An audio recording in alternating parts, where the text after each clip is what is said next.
Hi, I'm Matt. I'm Chris. I'm Daniel. I'm Dave. We're a Mary Rose Obsession.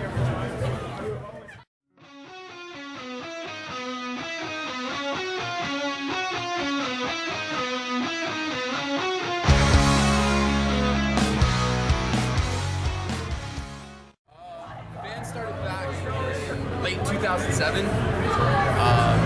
Prior to us actually, late 2007. Prior to us actually joining, I met Daniel through a mutual friend, and we talked about getting together and jamming, and it never ended up happening. So about a year later, randomly, I ran into him at a coffee shop, and we started talking, and they said, "Hey, how come we never jammed?" This time we said we were going to do it, and we actually followed through. We did it! We met up, and we had like a jam one night. I had a couple songs kind of already pre-written, so I showed the guys. I said to them, like my brother plays, Dan's had a brother that plays, so we decided to get together. I showed a couple songs and we just jammed, and all of a sudden, like there was just this chemistry right there, and we clicked, and like we had something. And we never really expected to get to the point that we are at now. We just, we wanted to play some music and have some fun. But It started as fun and just slowly getting more and more serious, like kind of just when, when how you watch yourself grow, you don't even realize. We just kind of started getting more serious, playing shows, it started getting bigger.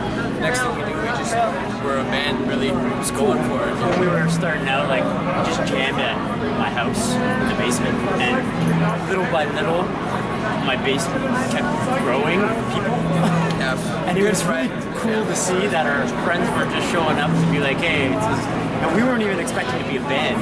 So to see them come out and be like, hey, we really like what you guys are doing was kind of it's a throwback for us, because we were just like, well, okay, let's see how far we can take this then. And so it was never really a vision of being this big thing. It just kind of fell in our laps and it happened like that.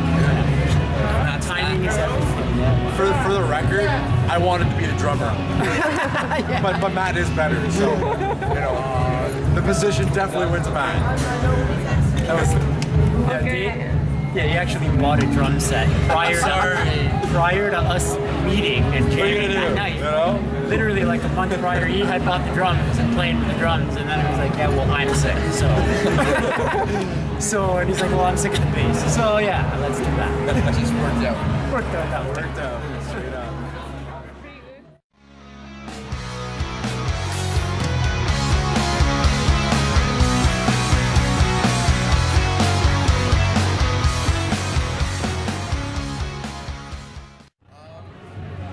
Songwriting, like with our first record, Chains to Nowhere, most of those songs I had already written before the band was formed. I was doing a lot of solo stuff by myself, so I had a bunch of songs that I kind of brought to the group, and we just jammed them out on the floor, and they became Mary Rose Obsession songs. And at that time, we weren't at the level that we're at now. We weren't playing as many shows, we were still developing, so we had a lot of time to like mess around on the jam floor. As things kind of progressed, songwriting and recordings kind of took a different direction, just because we're so focused on rehearsing. I'll sit down by myself on my own time, write songs. Matt will, Dan will, Dave will, kind of like all just sit down and write our own songs, and then bring them to the table at that point, just because we're so busy rehearsing stage shows and stuff like that. Recording, we track everything. It's not live off the floor. Drummers track first, guitar. We just kind of demo what we do in our own house. We have a setup that we just built over the years, just added more stuff to it. The demos keep getting better. Chains to Nowhere is our only official, professional in the studio to record kind of thing. Other than that, they're all demos, and we put out over 40 demos just on our websites for people to hear and stuff like that. Now we're working on a little recording project over the next spring months for some music that's here.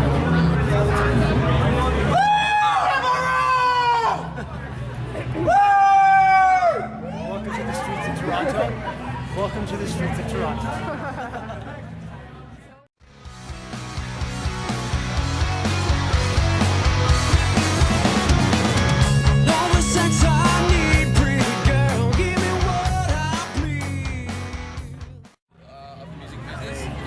Nothing fun about the music business. Eric's no fun. 0 point. That's a When comment. we're in the basement and we're by ourselves and we're like doing our thing, that is the most fun.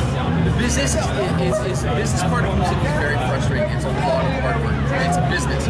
But the best part of being in a band or playing music is playing the music. Is sitting there and creating something in that moment, going like, oh my god, people are gonna love this when I play it live. And you get to a stage and you got all these fans in front of you who genuinely love what you do and they're singing your songs back to you. Like, there's no greater feeling. And it doesn't matter how hard this may be, it's that feeling that it's all ultimately getting back on stage and continuing to enjoy it. There's nothing like playing music in front of people who genuinely love it. It's the best thing. My favorite part is for me. I know that when I love a song and it gives me whatever message it gives me, whatever I take, you know, and it pulls your heartstrings. I like when other people tell us that one of our songs has kind of done that to them, or just made them feel a certain way, or whatever message they take from it, it feels really good for them. That's what I personally, because I know how big that feeling is for me and my favorite band. So when someone can reciprocate that on us, that's my favorite part. And I just hope that we can do that to more. Definitely, like writing music and having someone tell you that it inspired them to change something about their life, or it got them through a rough time, That's the best. or it was with them like when they were having a great time on a sunny day drive in their last place. That kind of stuff is priceless. It's an amazing thing.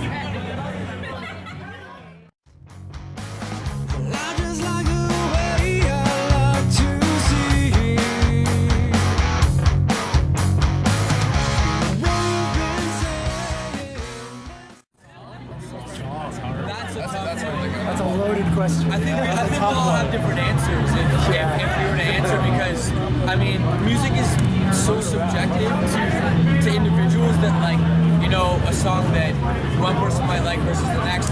All of us a fan, you know, one of yourselves. It's tough.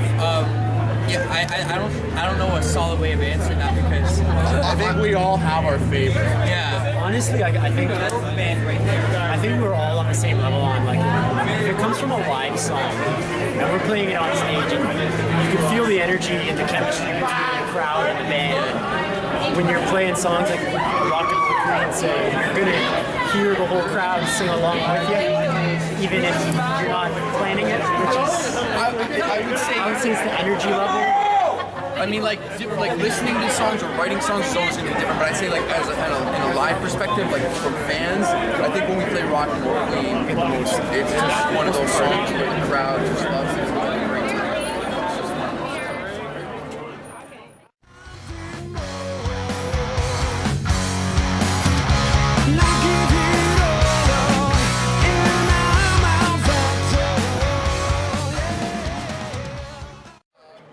Yeah, we have our own record label. It's called Fame Records. We started it as an independent label to release our first record. We wanted to make it official, and the music business these days, it's not very easy to get a record deal through a major label. So we wanted to make our band as official as possible and do everything proper. And in case things didn't go up for us, we would have that option where we could sign other bands in the future. We started our own record label. We started our first record under that record label. It's you know, it's not on a grand scale, but it's our own, just, you know, official business that we operate under for now. Would you want to produce other artists? We want to produce other artists. That's something I've thought about for, like, but not yet. You know what I mean? Like, I would like to really accomplish things that I personally, you know, really want to accomplish first. And maybe once we feel like, yes, like if we feel accomplished and settled with the goals that we've set for ourselves, I do think it would be fun to do somewhere down the road, you know, maybe to have a band that wants that opportunity as well. And if we were to ever be on that level where they wanted to come to us for producing or to help them songwriting, things like that, it's something I would like to do, but down the road. Definitely for me, like, production's always been one of my favorite things about music. So for me, it's definitely something I love. And the first record and all the demos, like, I'm like genuinely sits there and produces kind of new songs. So I agree with Matt though. I think we have a lot of stuff on our own plate where we need to accomplish before we can take on other bands. But if we get to that level, I would definitely love to do that. I think that's maybe 30 years from now. I guess. I just love the songwriting process. I love creating. I plan on touring for 30 years, obviously.